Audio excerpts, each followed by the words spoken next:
Super star രജനികാന്തിന്റെ കൂലി August 14 തിയേറ്ററുകളിലെത്താൻ ആരാധകർ ആകാംക്ഷയോടെ കാത്തിരിക്കുകയാണ്. ചിത്രത്തിന്റെ ഓവർസീസ് വിതരണത്തിനായി ഒരു വലിയ കരാർ ഉറപ്പിച്ചതായി ഏറ്റവും പുതിയ റിപ്പോർട്ടുകൾ സൂചിപ്പിക്കുന്നു.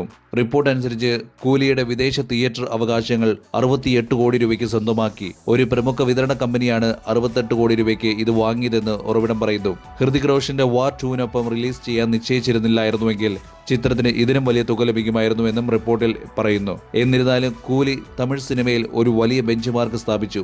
ഇത് രജനികാന്തിന്റെ ഇന്ന് വരെയുള്ള ഏറ്റവും വലിയ വിദേശ കരാറാണ്. ഇതിനു മുമ്പ് തലപതി വിജയുടെ ജനനായകൻ 75 കോടി രൂപയ്ക്കാണ് ഓവർസീസ് അവകാശങ്ങൾ വിറ്റുപോയത്. കമലഹാസന്റെ സമീപകാല റിലീസായ തഗ് ലൈഫ് മുമ്പ് 63 കോടി രൂപയ്ക്കാണ് വിറ്റുപോയത്.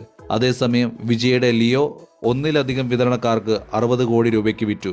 The greatest of all time വിജയുടെ 53 കോടി രൂപയ്ക്കും വിറ്റു. രജനികാന്തിന്റെ അവസാനത്തെ ഏറ്റവും വലിയ ഹിറ്റായ ജയിലർ അതിന്റെ വിദേശ അവകാശങ്ങൾ 35 കോടി രൂപയ്ക്ക് വിറ്റു. നെൽസൺ ദിലീപ് കുമാർ സംവിധാനം ചെയ്ത ഈ ചിത്രം നിലവിൽ 2ാം ഭാഗത്തിനായി ഒരുങ്ങുകയാണ്. മോഹൻലാൽ, നന്ദപുരി ബാലകൃഷ്ണ, ശിവരാജ് കുമാർ എന്നിവർ പ്രത്യേക വേഷങ്ങളിൽ എത്തുമെന്നും പ്രതീക്ഷിക്കുന്നു. കൂടാതെ ഒരു ബോളിവുഡ് നടൻ കൂടി കാസ്റ്റിൽ ചേരുമെന്നും ഊഹാപോഹങ്ങളുണ്ട്. ലോകേഷ് കനകരാജ് സംവിധാനം ചെയ്യുന്ന കൂലി രജനികാന്തിനെ ഒരു പ്രതിനായക വേഷത്തിൽ അവതരിപ്പിക്കുമെന്ന് പ്രതീക്ഷിക്കുന്നതിനാൽ വലിയ ആകാംക്ഷ സൃഷ്ടിക്കുന്നുണ്ട്. നാഗാർജുന, കിനേനി, ഉപേന്ദ്ര റാവു എന്നിവരും ചിത്രത്തിൽ പ്രധാന വേഷങ്ങളിലെത്തുന്നു. ബോളിവുഡ് താരം അമീർ ഖാൻ ഒരു കാമിയോ വേഷത്തിലെത്തും. കൂടാതെ ശ്രുതി ഹാസൻ, സൗബിൻ ഷാഹിർ, സത്യരാജ് തുടങ്ങിയ നടന്മാരും പ്രധാന വേഷങ്ങളിൽ അഭിനയിക്കും.